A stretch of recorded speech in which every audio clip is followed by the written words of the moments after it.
GM everyone, the squad is back together for this week. Uh, Super exciting things are happening in base last couple of weeks, and we're super excited to cover football.fun and recently with the Pokemon RWA stuff as well.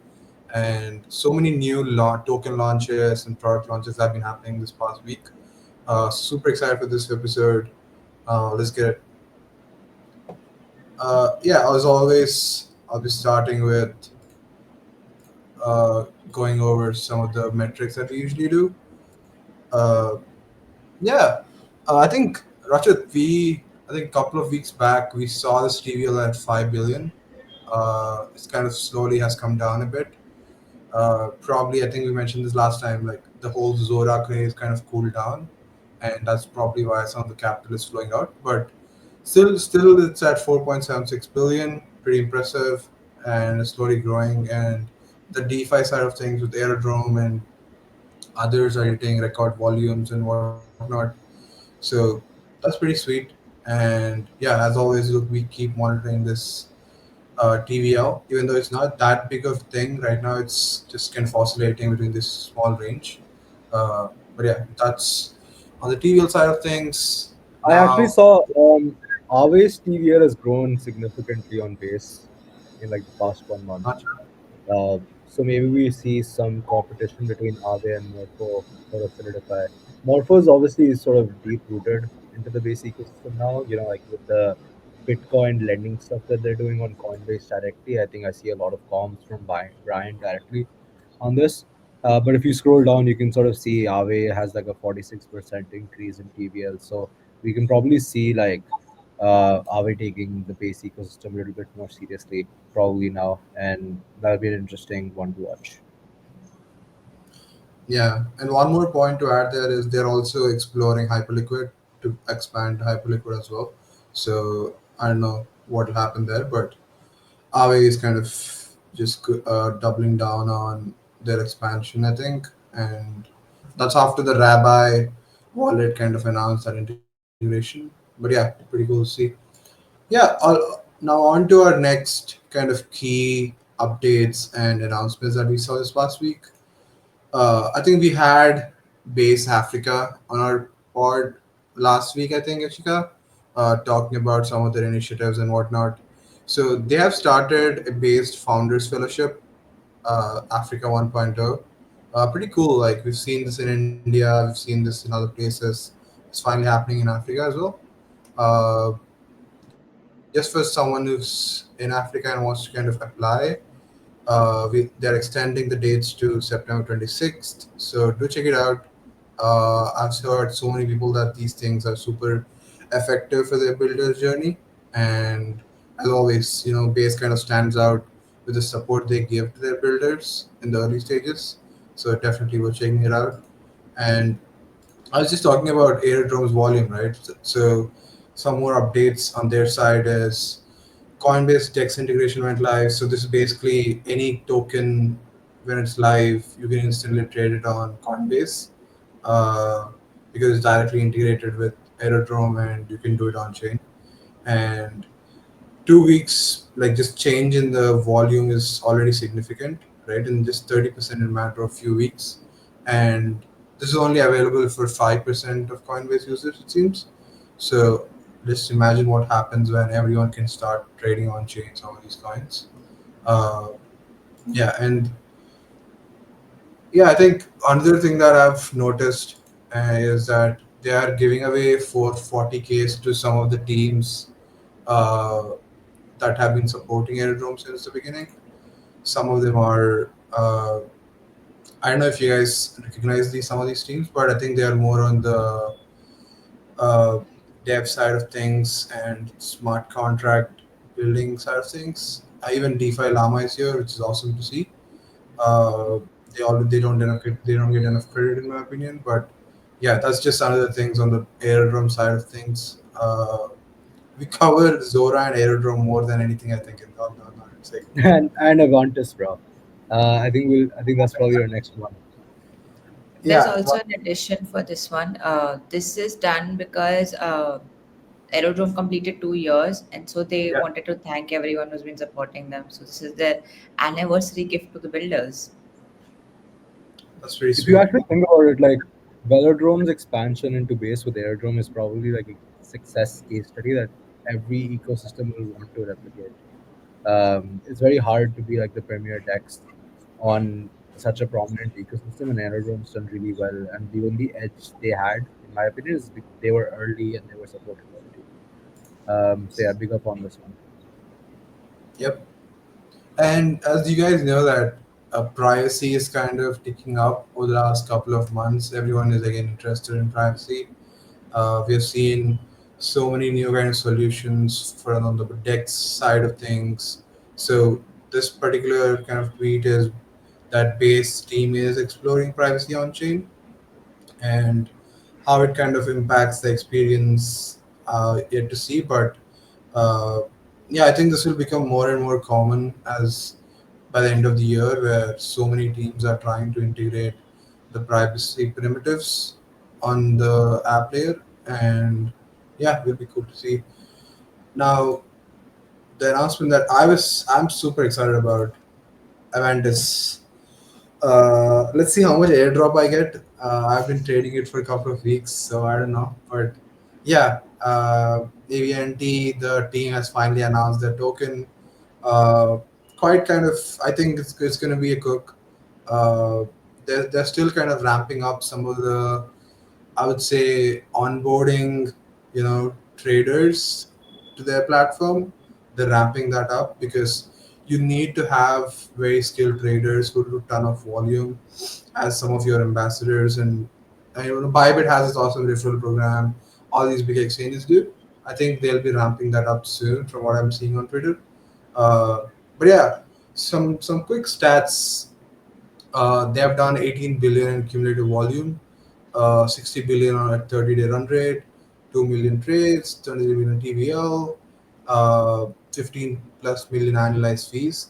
I think this will at least go to, I don't know, 100 million in the next 6 months. This just what I'm guessing. Uh, and yeah, 80% of the fee is going back to the community. This is the thing that's important, right? Like there is no fee on their trades. If you win, you make. If you win, then only you have to pay the fee. If you lose, if you make a losing trade, you don't have to pay the fees. So those are some innovative features. I think people have not still caught up on the trading community at least. Uh, but yeah, I think TG season is upon us. Q4. Any thoughts here, Rachit, Ishika, before we move on? No, I think it's super interesting. I think their features in terms of leverage, like when we were talking to Caladora from Ostium in terms of how Texas should think about competing with Hyperliquid in the season, like even with Binance. For instance, like Hyperliquid has their speed, Ostium has the diversity of assets they have. I think Avantis Yeah. probably leans into a mixture of like assets they support and the amount of leverage you can go on to them. I think one thing that people also forget, like for an ecosystem like Base, where the ecosystem is pushing itself at this high velocity, even the ecosystem that you're on makes a difference because any base user, like anyone that's using the base app, will probably use Avantis over Hyperliquid because they're used to like the base uh, experience, for instance. So I think in terms of how port dexes differentiate themselves, I think Avantis has sort of found that for themselves, and it'll be really interesting to see how they perform post VG as well. And Yeah, I and saw, yeah, please. one final thing is that they are allocated 50% to community and ecosystem. So will be cute. Will be interesting to see how much the airdrop will be worth. Because I don't think many people even farm this that much, right? What like you don't see people shilling their refling on Twitter for Avantis that much. I haven't seen that. Probably not even all the big traders around here. It's so underfarmed, and I think whoever's been here for more than a couple of months, raked in the XP, will do well. But yeah, it's also like the only good perp text on base, in my opinion, and I think that'll kind of have its own premium. But let's see what happens. I'm excited for it, and congrats to Dream. Yes, Chico, you were saying? I on the underfound part, I found that it has like 17K users, and they might TG around December. So there is time for people to still come, and like you were mentioning earlier, the volumes might hit 100 billion very likely. So now that the TG dates are out, and now they've like I think everyone is saying Avantis is underfarm, so people might rush to it. Let's see. Yeah, uh, yeah. I mean, it is like super possible that some big whales they can just come in the last couple of weeks, rake in billions in volume, and uh, even if they don't have the time, they have the capital. So I don't know. Let's see what happens. This next, I think Rachit can talk about this more. So the Euro stablecoin is now live and transferable between AVAX, Base, Ethereum, Solana.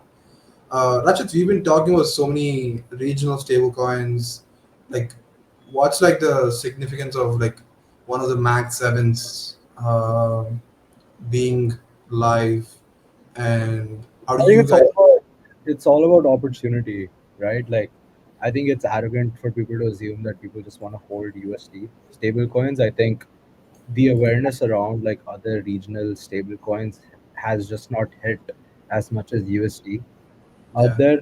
Uh, I know like the Euro stablecoin has been around for a while, but they've predominantly been on like some ecosystems. Like we've been working really closely with Circle to sort of expand that out into different ecosystems. I think accessibility is one of the main modes of people evaluating different currencies, and at the end of the day, it's just a vehicle of opportunity, right? Like it's more about accessibility. What will be interesting to see is, you know, you have this premier use case for a USD stablecoin. Once people are more aware about other regional opportunities, like would they prefer to hold it in euros, for instance, or yeah, maybe even like Hong Kong dollar or Singaporean dollars. yeah. I would say it's more about marketing and awareness rather than, you know, like us just saying it hasn't found product market fit yet. It's en route, and Agree. integrations like this sort of push it forward. Cool stuff, man.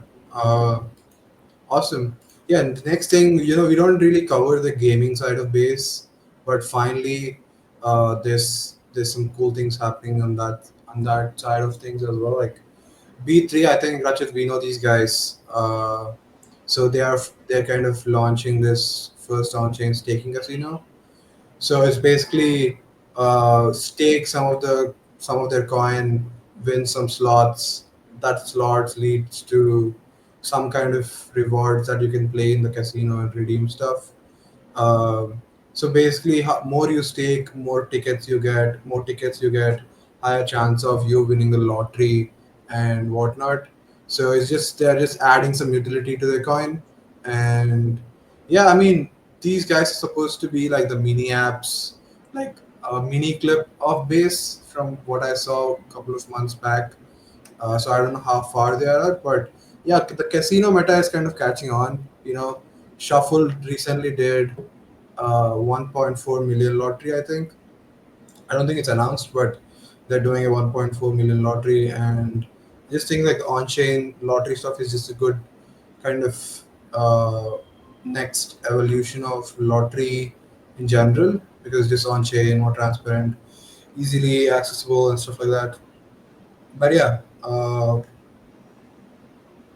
I think What yeah. Go ahead. What inspired me here was like there is Worldcoin app, and then the app is usually used to claim rewards or something. I have that app on me, but it has like mini apps which you can explore, but none of them had been that fun.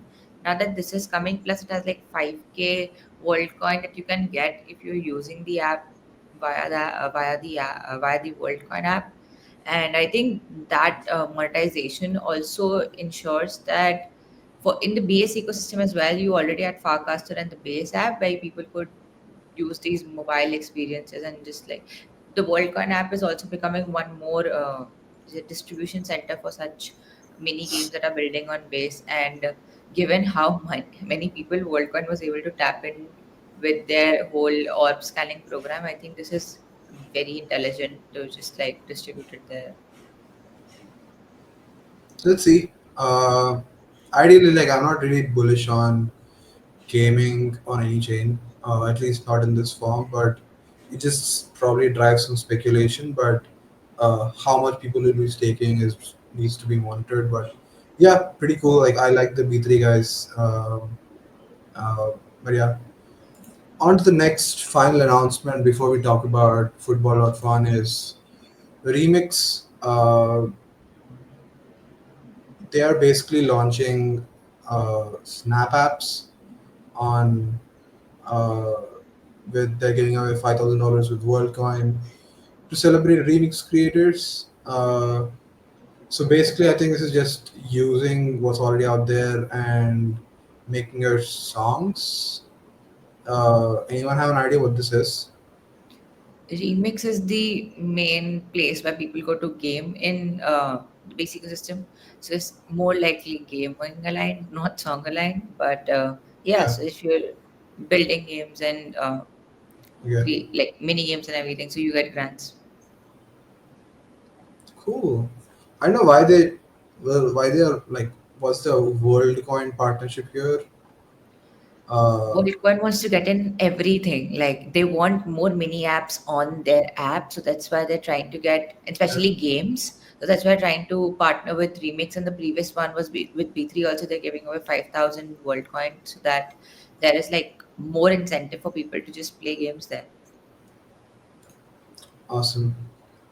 Awesome. Yeah, before final metrics, we usually do this for Zora. And yeah, I mean, they're looking pretty fine. Like, I'm surprised it's still, if you just look at the weekly, I mean, I thought this would be even further down, like, you know, uh, from August peak, which was like when the token did a 10x, there were 60,000 posts. Right now Bro, it's trending. did you see Zonny's post the other day? He was like, everyone that I've been interviewing and asking like, what do you do on chain? They've been saying Zora or Farcaster.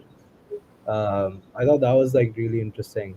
And then Johnny was like, should I also get into this? Like, what's actually going on? It's actually it's really interesting to figure out. Like, KG, like the core crypto Twitter that we've always assumed. Not, I think most of them aren't really interacting with Zora or Farcaster on like a weekly basis, even. Yeah. Um, like you and me, we trade the coins, but we aren't actively posting content on Zora or Farcaster either. Yeah, just Um, look at this, right? Like, uh, coins created was 17,000 and now it's just 2,000. So the actual speculation side of things has pretty much fallen off a cliff. Uh, and the trading volume is down a lot as well. Uh, and I'm watching the new posts because last week or a couple of weeks back they introduced short form videos. So that kind of should accelerate people, making it more easier, compelling to post, uh, similar to Instagram and other video sharing platforms. So we're seeing kind of slow grind up again on number of posts, but that is yeah. not leading to new coins, more volume, more fees.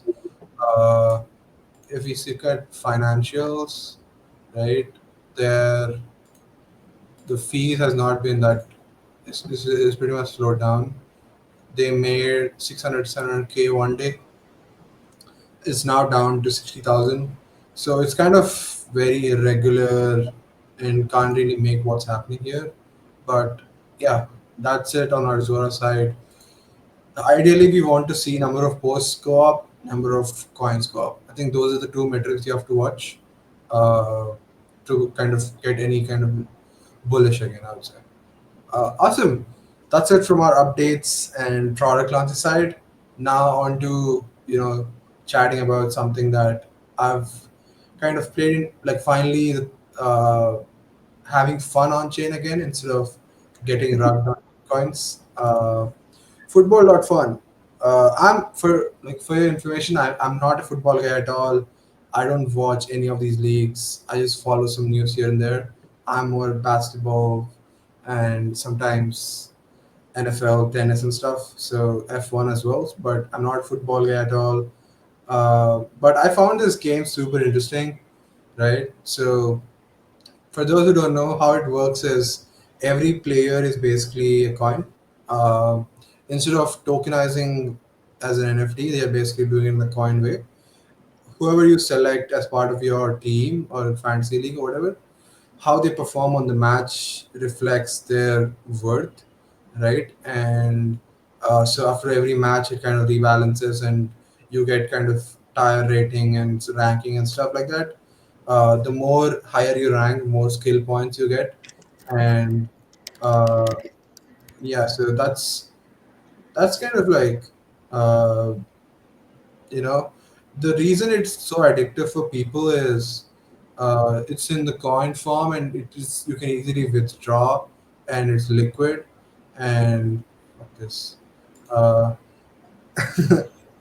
uh, anyway, so it's like I've seen so many. I mean you guys have probably seen it as well, like so many people, they just deposited 10K, they made it 100K within weeks, within Oh, days.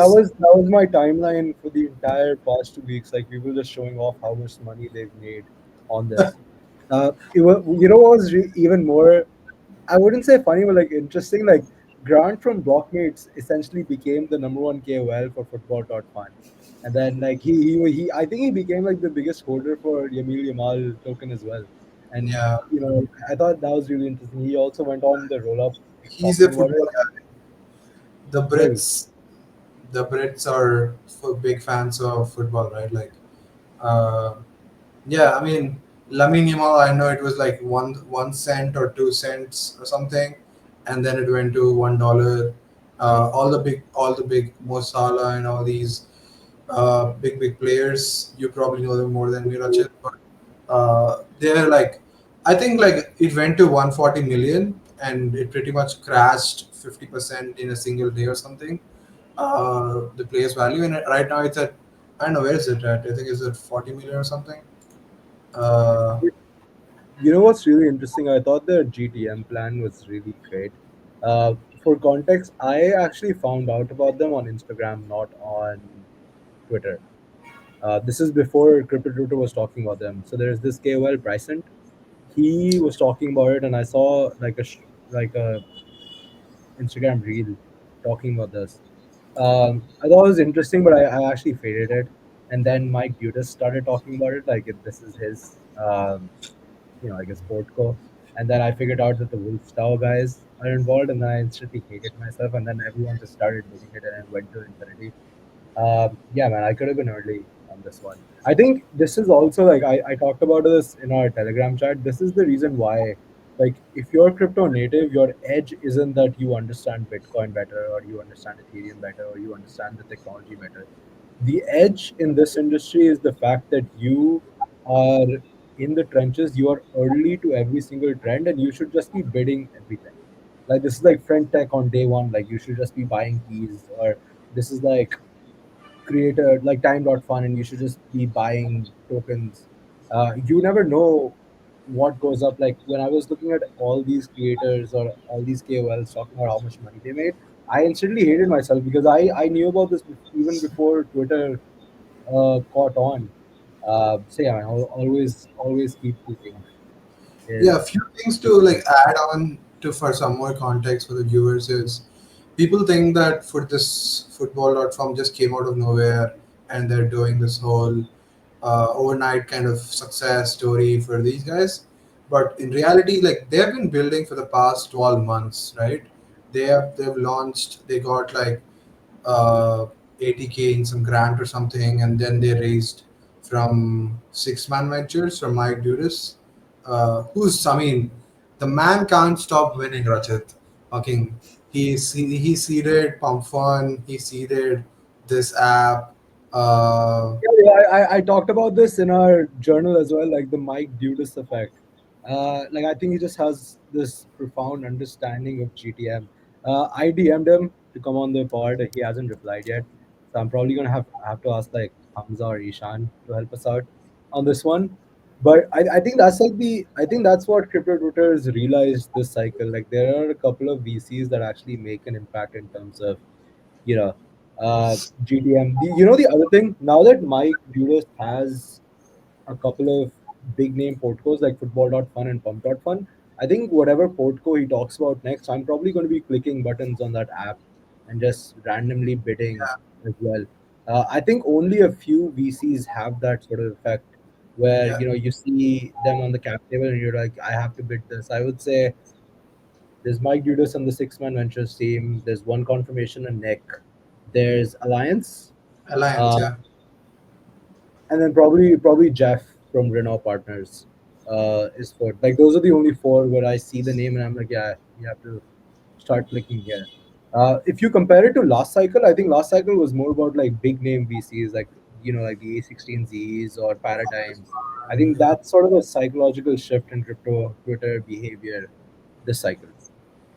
Yeah, I think like one last thing before we kind of wrap up the football offering segment is, so all the Americans they want NFL burger football. So Alliance DAO, someone kind of part of their cohort or someone, they launched same version for NFL. They did a pre-sale, but the app was rushed and no one really liked it, and they immediately refunded everyone, and they're going to focus on building that because the amount of interest that NFL has for these kind of fantasy leagues, it is not on the same level as football, but yeah, I mean that's You'd probably be surprised, KG. I think the sentiment here is like the opposite. Traditionally, football fan like okay, let's be real. Like this concept isn't new, right? Like teams have yeah. tried to build a cycle. This is like a very common thing. Like The you know, same thing, the same thing existed actually, like the same thing, same yeah, concept with coin. it already existed. So if you think about it from that perspective, um, you can actually realize that this is more of an execution play. This is more of like people wanted to bid rather than this had something to do with the concept. In my opinion, I thought the token angle was different and it was definitely interesting, but that doesn't make you want to bid on a particular app and spend money on it, right? I think there are forces at play that probably we don't even understand. Yeah, Um, I mean, it all comes down to this, right? Like anything that kind of catches on is basically because early users make money. That kind of excites more people. They will try to, or if this guy can 10x his account in a week, why can't I? It's still early, right? So everyone kind of that kind of kicks off this parabolic run for some of these new yes, early apps. Uh, but yeah, it I'm also shows how much. Sorry, last thing. It also shows how much of crypto is non-US because the Americans weren't able to bid this properly. Like I think we saw a lot of UK users come out, a lot of European users come out, a lot of APAC users come out and use this. It was good from me who deals with global expansion at Wormhole on daily basis. It was good to see, and a lot of people asking me about this as well. So it was really interesting. Yep. Uh, yeah, I'm still holding some of my players, just the 3 or 4 ones. Let's see how it plays out. Ideally, I don't know which are the big matches coming up, but let's see. Yeah, another thing that was kind of controversial on the base that happened over the last week is, yeah, Balaji launched a coin, not him, but it's live on Zora, and I think it went to like 20 million in a day or something. And Brian Armstrong is basically quote tweeted and saying he bought some of this coin, and that pretty much sent the coin to 20 million. And everyone is like, "You're why are you shilling a low cap coin of Balaji?" And he kind of says that owning piece of Balaji is something valuable or something. Uh, I don't know, man. Like, if someone was early to this thing, they could have made a lot of money. Uh, but yeah, I think right now, I don't know how it's doing. I think it's down a lot. Uh, but yeah, I think them adding some of these bigger names brings attention in the short term. But I don't know how much sticky it has become. Have you guys got this? Like, have you guys No, got this? no. After Brian tweeted about it, I didn't even want to look at it. To be honest, that was the top. Um, I had an interesting idea this week. that I was thinking about. So I don't know if you saw, but like Train Yoda, he released his creator coin, and Anson's been talking about how much creator he's made on like time.fun. You realize that you end up realizing that there's so many creators and they have so many different creator coins. Like even if you go back to front tech, some of those keys are still like keys, right? Like and they've gone to zero. I think as the creator meta evolves and you'll see more platforms like this emerge, uh, it gives creators an opportunity to just relaunch and people forget about the last one.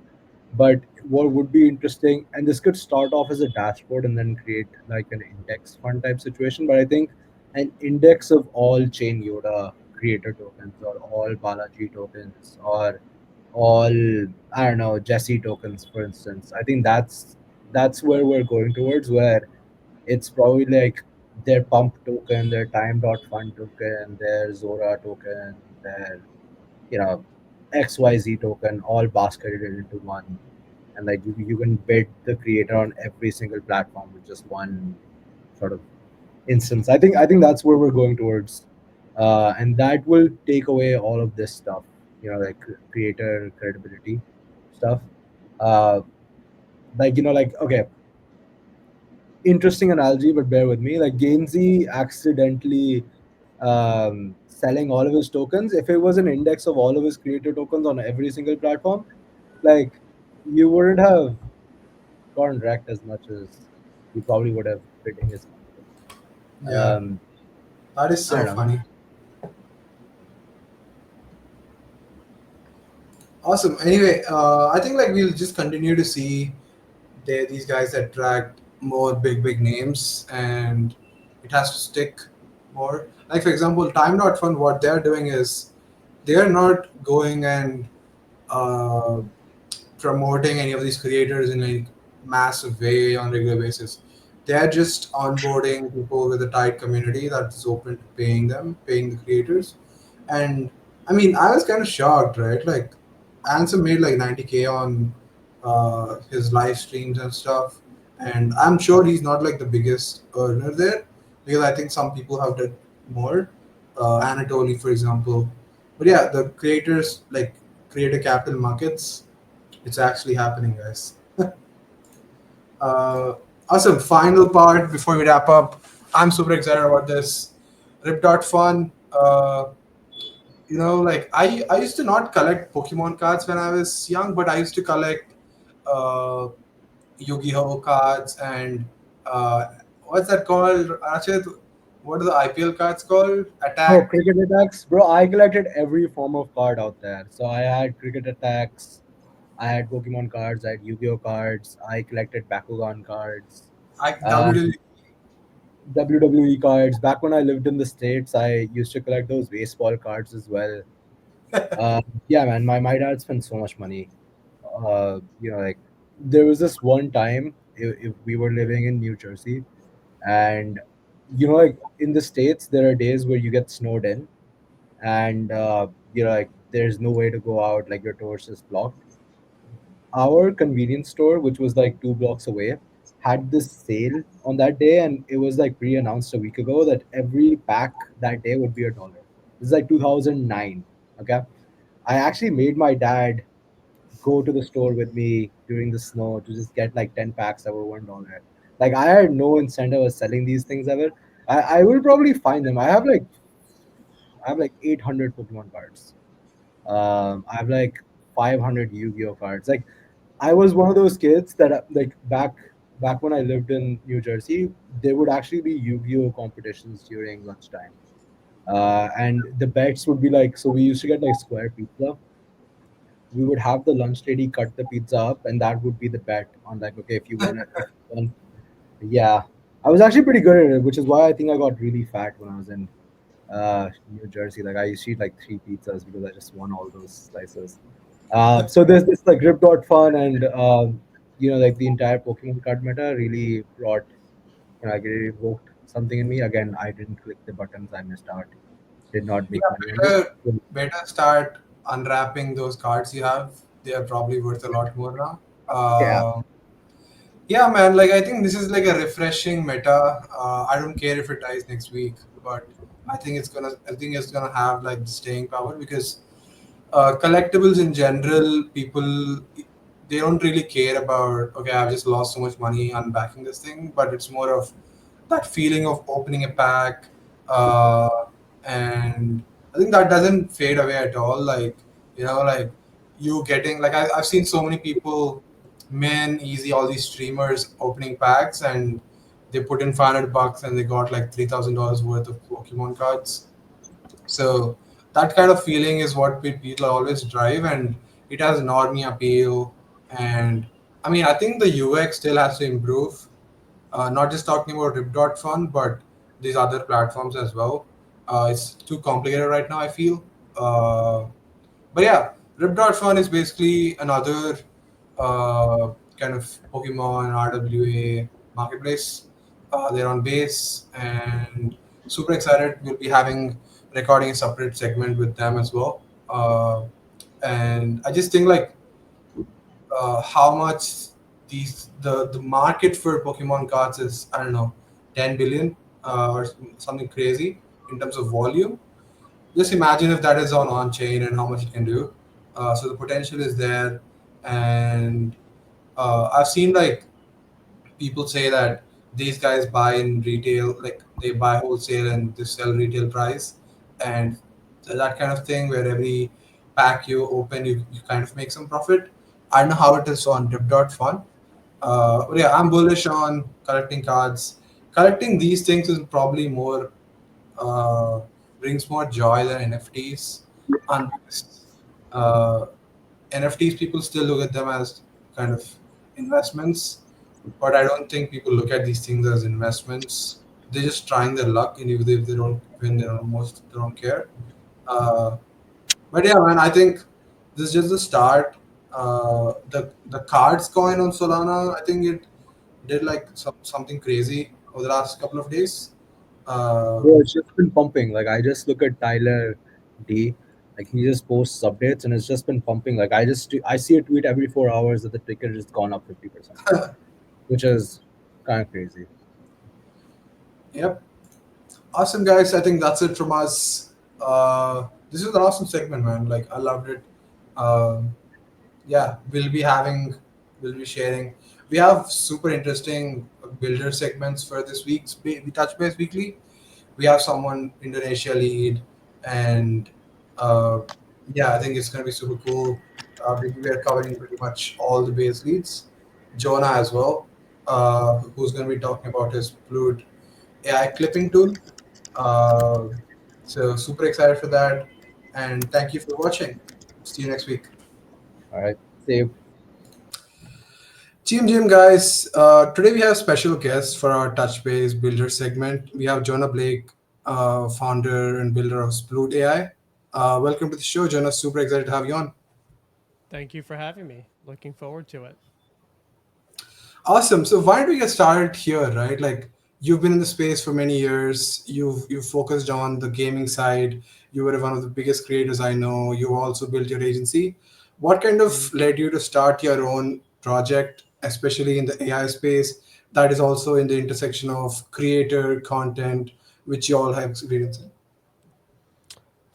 For me, I look at where the landscape is going to be for agency work, and I've had a pretty successful agency, all things considered, and AI is just going to slowly eat at every facet of that business.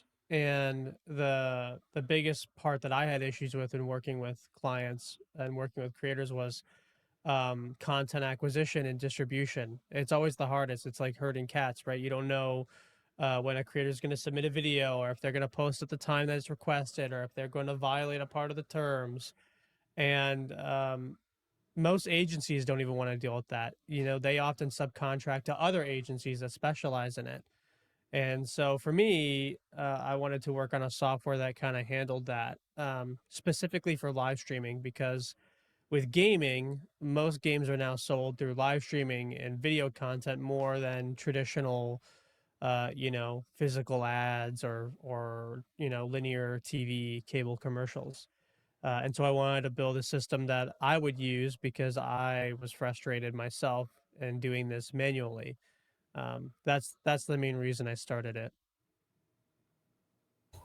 Awesome, and it's kind of like I think your I've noticed you see trends before they actually happen, and this whole clipping kind of thing that kind of is happening on CT, where you don't actually watch the streams, but you're up to date because of all the clips. So I think you're already ahead in that sense. Hmm. All right, why don't you tell me what Sploot actually is? How does it work? How does it help businesses, brands? How does it help creators? So Sploot is a live stream tool for clipping, and what we're doing differently, it's almost like WAP and Opus had a baby, where we are doing AI algorithmic clipping, but for real time media. So for an Opus, it works with very linear clips that you've already ingested, and then it edits it into a video. For us, we're having the live stream be clipped in real time. We're measuring your data every half second, and then we're pulling a clip into our dashboard in order for you to use for your socials or however you like. That's one side of it on the Opus side. On the WAP side, we've built a system where clippers, editors, and distribution channels can pull directly from that file that we've created for each brand, each ambassador, each creator. And they can take those AI made clips and post them as soon as possible, lightning fast, and save a lot of time going to market. We also have a lot of data on how those live streams are performing, why someone's watching something, why something's being clipped. And so, in many ways, we're also a data company. Awesome. How big is this market in general, the whole clipping business, and in general, the distribution angle of it? How big is it than the streaming side of things? Multi billion. I mean, the reality is live streams are kind of used almost like an editing software, and then the clips are what people actually watch online. And TikTok and Instagram Reels and YouTube Shorts, they're all they're not follower based, they're algorithm based, and so you need to build a software that can manipulate or work within that algorithm. um, there's hundreds of thousands of creators, there's hundreds of thousands of streamers. You can see any of this data through Twitch or Stream Stats, but everyone wants to be a creator in some way, even if they aren't a creator but they run a business, right? Like there's people who live stream mowing lawns, right? That doesn't make you a streamer, but you're making content so that way people can see an ad about you being a lawnmower, a landscaper, right? So it's a pretty large market. It's just the new TV. 100%. I just like I've Jack on CT, someone who I follow for all the streamer clips, and it's kind of funny how almost everyone doesn't actually like Thread Guy stream the other day. I'm sure that more people watch the clips rather than tune into the stream itself for the whole 3 hours. So that's Hmm. pretty interesting. Even I kind of my behavior changed in that way as well. Uh, I mean, I've seen that you just made a post the other day. You have onboarded X number of creators, dozens of brands. What are people initial response like uh, by using it? Initial Pretty response. pretty good. I mean, we have kinks to fix like any software does, and we're in early access, so this is why we did that, because we want to learn from our customers what they really need or what needs to be developed further. We have 120 creators on the wait list, and we have 45 on the wait list. Of those, we've now brought in 15 clients to work with directly to test their systems, both creator and game. And I'd say that's pretty good for being, such an early startup. I'd say that works pretty well. Do you think like the gaming side of thing benefits more from such software where you need UGC to kind of take off, and a lot of brands spend ton of money and resources there, not only money but also human capital managing these creators, as you said. Are those the kind of brands that are most interested in right now, or any other companies you're also seeing? Um, Games first. Games are absolutely interested. That's where most of our customers come from. But we're working on the ability to do this for sports broadcasting, to do this for concerts. And the big thing we're aiming for in Q1 would be IRL and podcast. There's a lot of creators who want IRL, and there's a lot of value to that IRL content. So I'd say that mainly gaming. Yeah, I'd say 80% gaming right now. But I think over the next few years, my guess Interesting. is that it'll probably be dominant IRL and dominant sports because that's what people like watching more than most things. Yeah. Like one thing you mentioned, sports and broadcasting. Like whenever I watch NFL, NBA, all the clips come immediately on social media. Are they Mhm. also using any kind of such tools to, because the clips come out lightning fast? Are they using any such similar software, or what are your takes there? Like So I the do know that legacy. I Yeah, know that they're testing softwares like this, but no, they hire a social media manager to do it directly. It's someone on staff who is watching the games, got it. cutting them in real time. Um, that being said, I expect them to use a software like ours or ours directly in the next year because it's becoming something that is highly desired. Yeah, 100%. Yeah, as this segment is touch base, wanted to get your thoughts on why did you select to build on base specifically? And one things I think unique for you is you have explored so many different ecosystems. You've kind of been in the trenches on Solana, base now, but also abstract. You've been building there. What's like difference between those ecosystems and base, and what's your experience been like so far? Um, well, the reason I decided on base is simply if you're building a Web2 business, people are already risk averse to crypto. So if you say, "Oh, no, we're on Coinbase," that's pretty easy. That's a good line. I think the other is I like their vision for going all in on a mobile app and doing mobile app decks. And I also think that Base is pretty far ahead on the AI side as compared to other chains. And since we're an AI native business, I thought that was pretty important. Abstract is great. We're making a lot of games on Abstract, so it's just a different market. I think that like chains are like markets. For me, I go to Base for like AI and deeper tech and DeFi. For Solana, I'm interested in degenerate gambling and RWAs to a degree. For Abstract, I'm interested in gaming more than anything else. It just depends on what you're using the chain for, and I think that it's almost like different city streets, different districts, right? If the blockchain was New York City, well, you have the Manhattan borough, the Brooklyn borough, Queens, things of that, and there's a different culture in each one.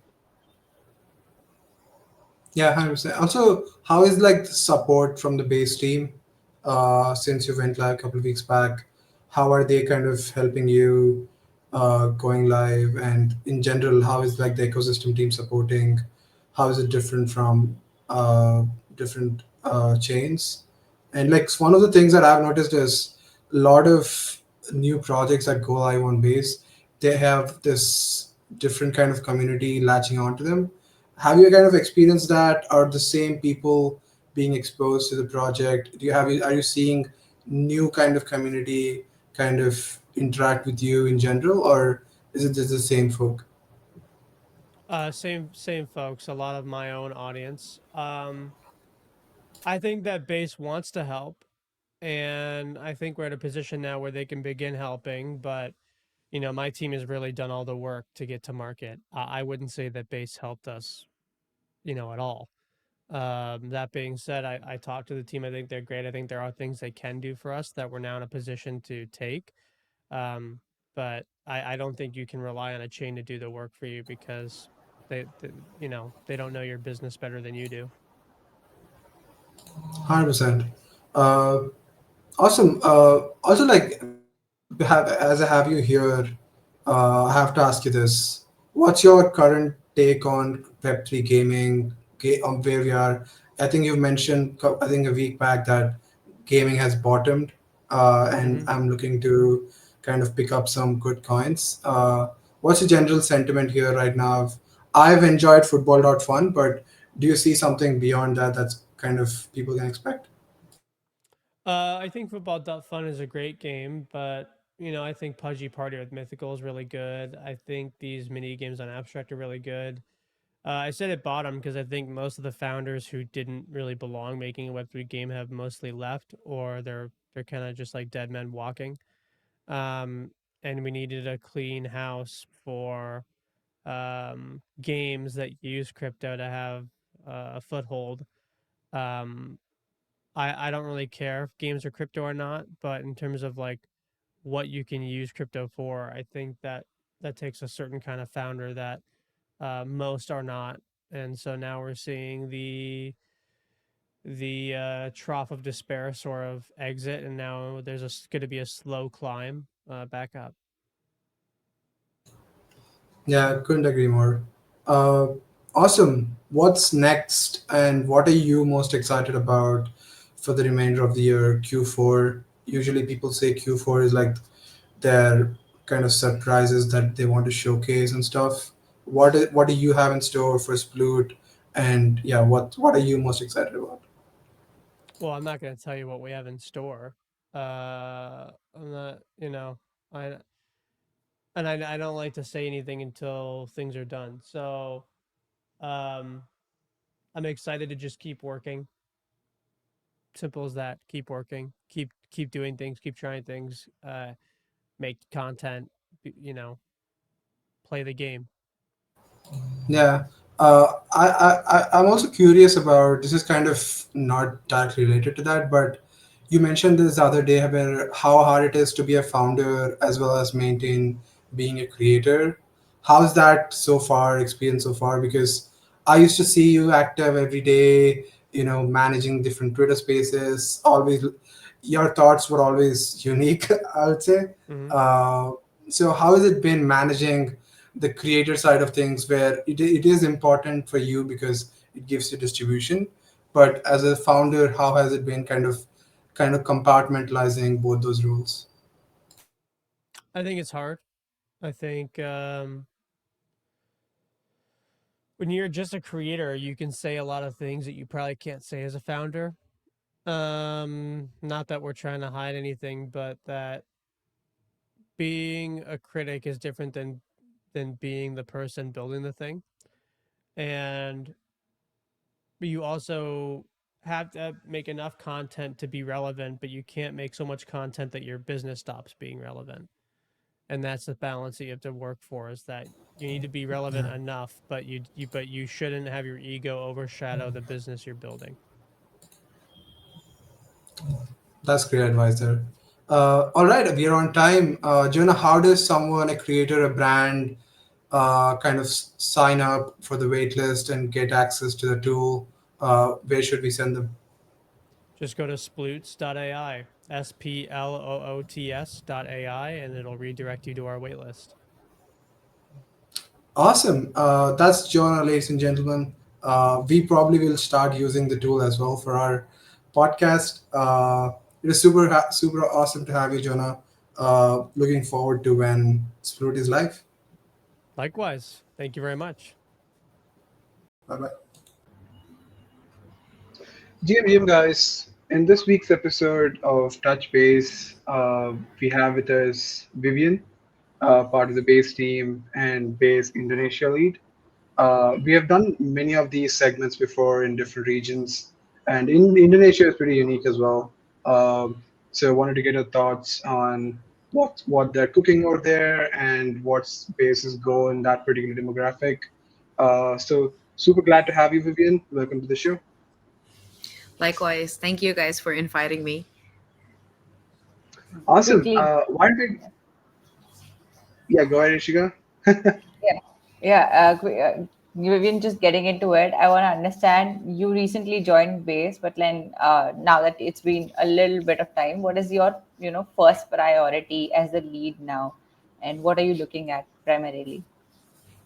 Yeah, thanks for having me on the show, guys, KG and YC. Definitely happy to share about like my journey and how base is looking like for Indonesia. So I actually joined base in August, and so right now my first priority as a country lead was to become sort of the main point of contact for anything base related in Indonesia. So I wanted to like make sure like whether you're a creator, you're a builder, you're a super user, or just a part of the community, that there is always someone on the ground that you can reach out to in terms of base initiatives in that region or that country. And so I would say that right now the priority of my role has been to sort of like listen, to like support, and also be present for the community and the ecosystem for like base in Indonesia as we start to grow here. And I've only joined for like a month now, and yeah, I'm excited for like what base has in store for like Indonesia. Awesome.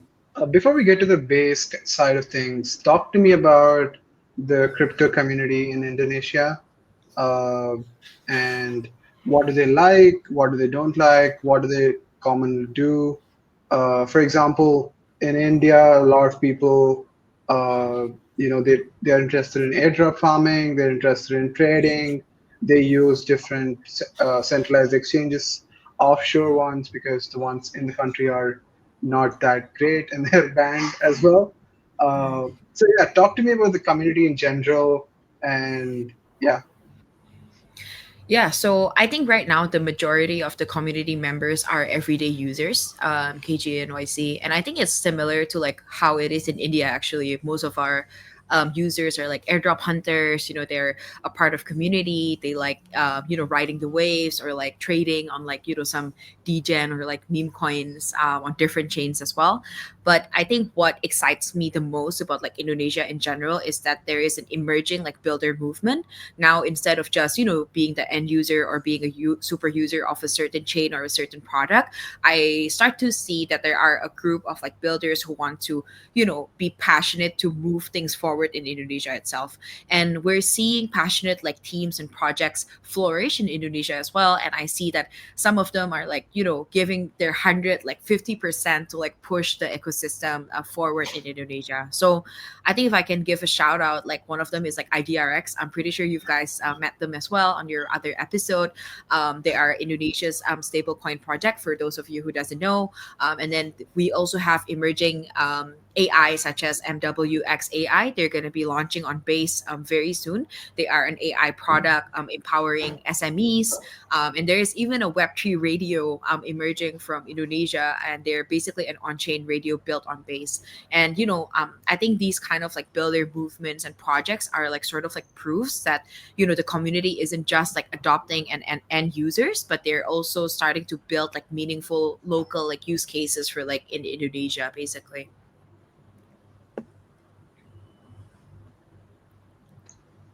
That's very Awesome. cool to know. And I wanted to understand from you, like you mentioned, that builders are trying to move the needle a lot, like by pushing it forward. Is there a specific micro trend that you're seeing? Like, are they more into DeFi or gaming, or like there's a specific thing that they want to build more? Yeah, I think right now I'm starting to see a lot of real world like adoption stuff here in Indonesia. And especially, I think, that sort of like hype movement starts to fade and people start to realize that, hey guys, in order to make a great project, it needs to have like real utility. And, we need to be able to use it on a daily use case if that's even like possible, right? And I think other than that, I am actually within like the base community itself in Indonesia. I'm starting to see a lot of experimentation about mini apps on base. And that's also because we are pushing on chain summer lately. And so a lot of people are experimenting about building their mini apps on base and to be featured on like TBA basically. And builders are creating a lot of things such as the radios that I mentioned, AI tools, and then just lightweight touch apps that demonstrate like how easy, fast, and like cost efficient it is to like build on Base. And so like even though Base's ecosystem is right now very emerging in Indonesia and we are very new, I think the momentum is growing quickly, right? Our X launched about I think 3.5 weeks ago, and per today we already have 1K followers just from retweeting and talking about like Base in Indonesia. And so what I see is that builders are and users are quickly like realizing that Base is like the home for like diverse like on-chain use cases here in Indonesia, from like DeFi, radios, gaming, to like just your everyday application. 100%. I think we're seeing that, like we had, as I said, Indonesian stablecoin on our pod as well. That kind of adoption is already happening, and it's so good to see. Uh, I mean, touching on the base side, what is your like current go-to market for Indonesia in market like demographic? What is your like give me like your 6 months to maybe 12 months plan that you have that when you joined, how are you kind of planning it out? And yeah, what is something you're most excited about this year? Yeah, so I think right now our go-to market like strategy is heavily like community driven. We have number one, we are going to be hosting a few offline and online events. So during CoinFest Asia, we actually co-hosted our first offline event with MWX AI on CoinFest, and then actually we are launching an online program for our builders as well. So we are going to be doing a workshop series that's like localized, so that there are no language barriers for the developers to then try and use and build their app on like Base, for example. And then other than that, we are also hosting online events according to depending on like the needs as well. So number one, we're doing like developer workshops as well, online for like everyone to join. And then other than that, we're doing a lot of like AMAs and talks around here. And obviously, I think number two, what I'm very excited about is that we are actually going to be launching a program soon in Indonesia. And one of the program that we are going to be launching is actually Incubase Indonesia. So basically, Incubase Indonesia is going to be an incubation program where it is tailored to like support projects on different stages of their business, right? And so that includes like mentorship, it includes like amplification. You're going to be able to get connections to like accelerators, VC, and investors. And I think this is what's going to, sort of like put things to place for like builders on Base in Indonesia. And we just want to make sure that our goal is like to make sure that the builders right now have the tool, the knowledge, and the network they need to succeed. And then for everyone else in the ecosystem, we're also having and launching a few programs. For example, like 4 days ago we launched Base Base contributors and ambassadors. So we do want people from the community to like step up and like be shouting about like Base initiatives in Indonesia, basically, instead of just sitting back and taking like a passive role. And yeah, I think other than that, the last thing would be I am thinking to also partner with local players to support Base presence in Indonesia. And on top of that, I'd like to see more Base presence in like offline events. So maybe you'll see us at like a few Web3 or crypto offline events in Indonesia. Yeah, 100%. Uh, Kind of like an off, like on a tangent, but what are your thoughts on the base app in general? Do you think being mobile first is something that is attractive for the Indonesian demographic? Do they interact more on desktop, or how are people kind of reacting to the base app, and your thoughts in general and what's next for it? Yeah. So in my view, like the Base app is definitely like an important sort of like touch point for like on-chain economy.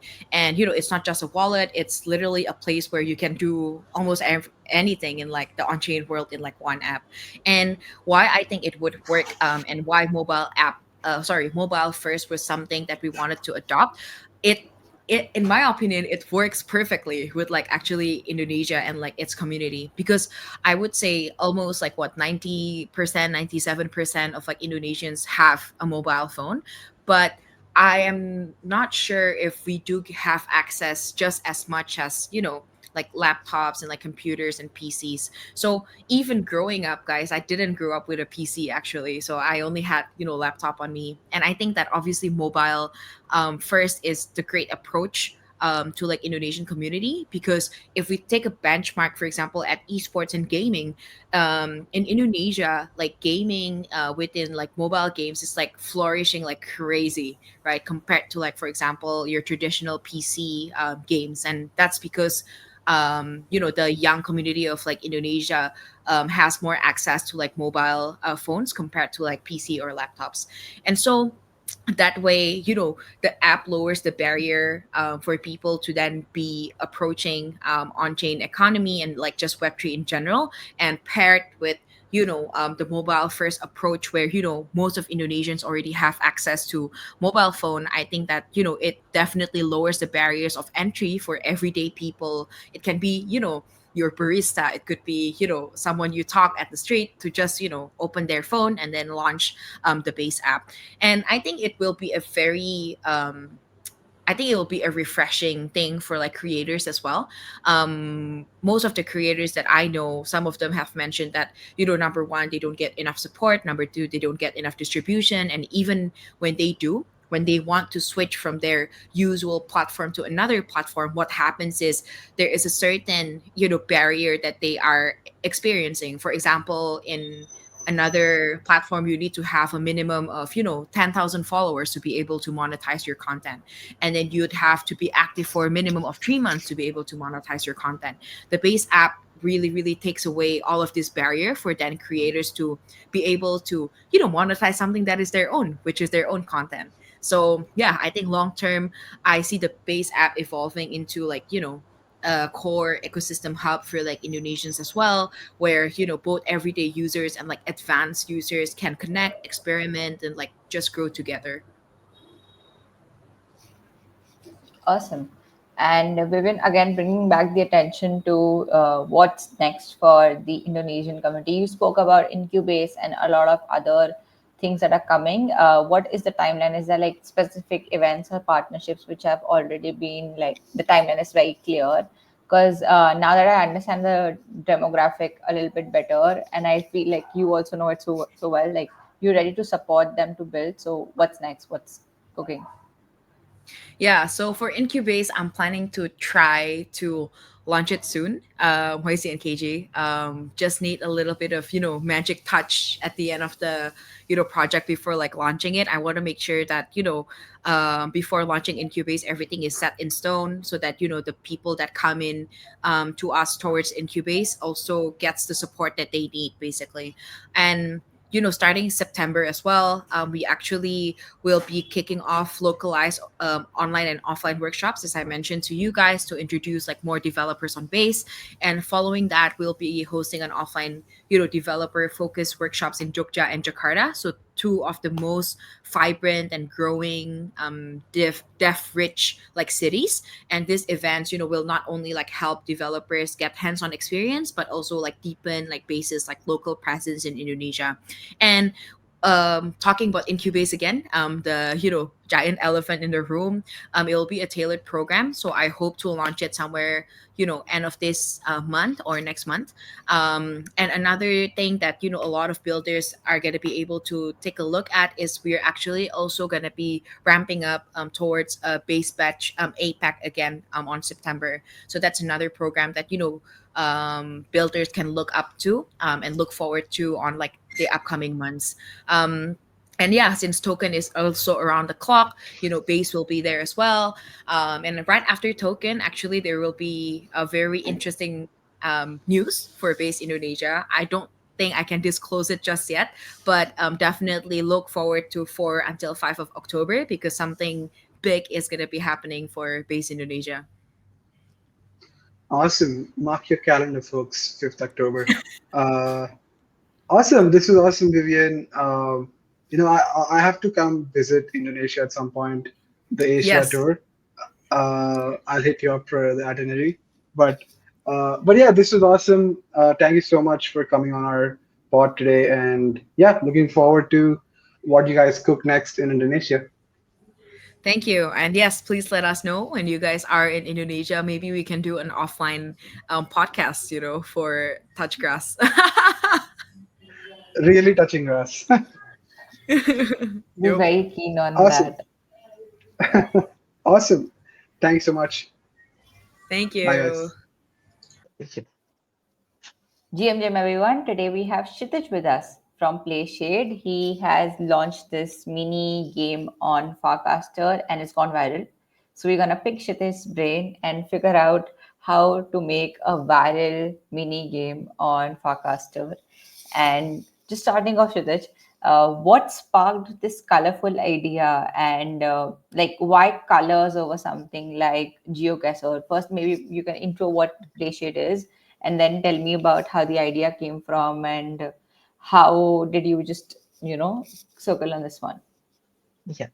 So, Playshed is a color mixing and color matching game. So, where your goal is to give a color of the day, and your goal is to recreate the color.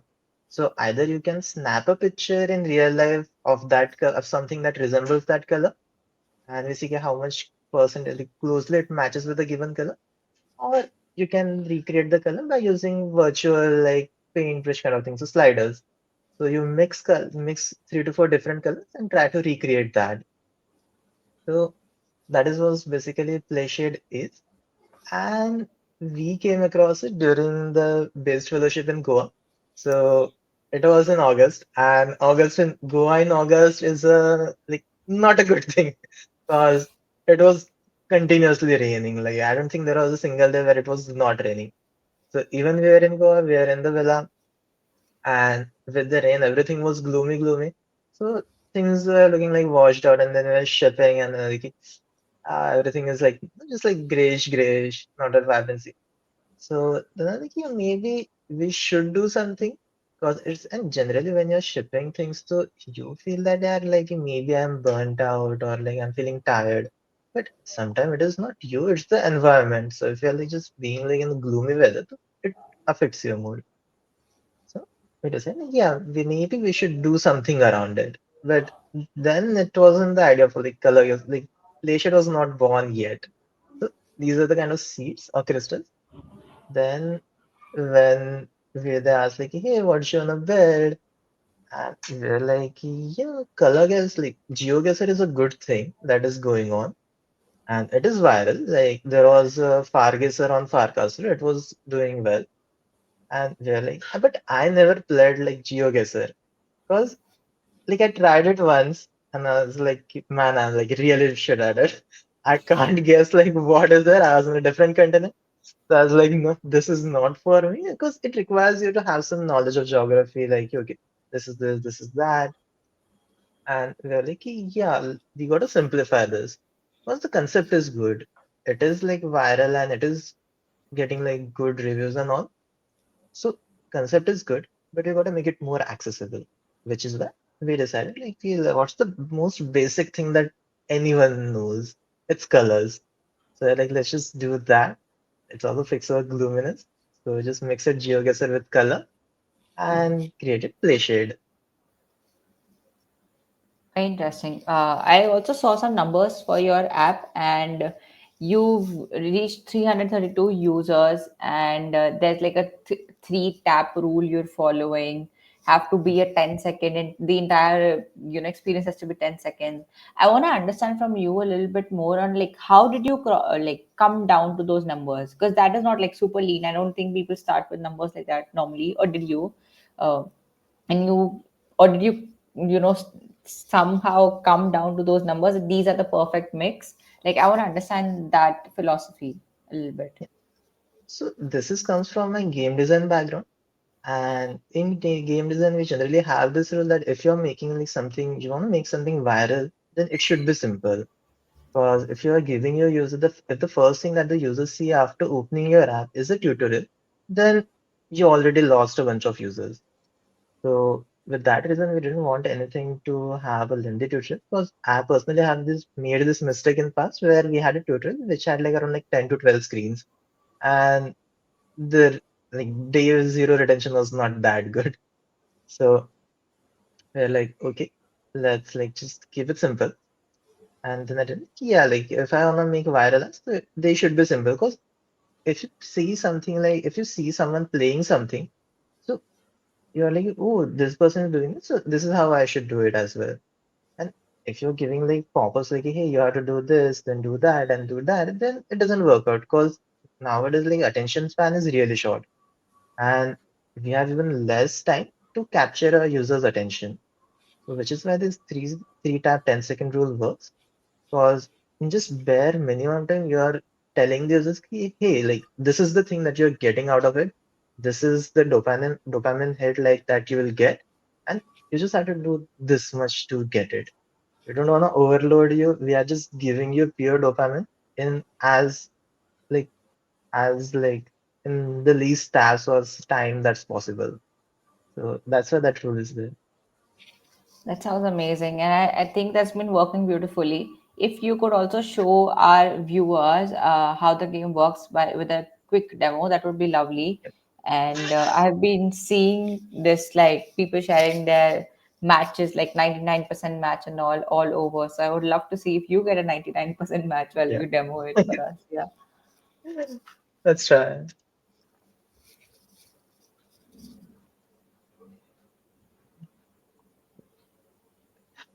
So, let's go. We got a purplish thing, right? Uh, let's finish it there. Maybe a little bit of black. Is this, is that, maybe a better thing. Let's think. Um, yeah, I think we're almost there. We can hit submit now. Let's see. yeah. I think it will be around. Oh, That's it's a bad. 72. It's okay. It's okay. We'll get better. We'll get better. But yeah, and then how does this function now? Like we can share it. Share, I'm assuming, is just sharing this on Yeah. Farcaster, but minting it, like, what is the idea? Why do you, are people minting it as an NFT? Is it working, or what was the idea behind this one? Like having the So mint yeah, feature. yeah. So people are minting. So we have around like 110 like users who have minted these NFTs. And the idea is very simple that if you're storing something good, then you want to preserve it.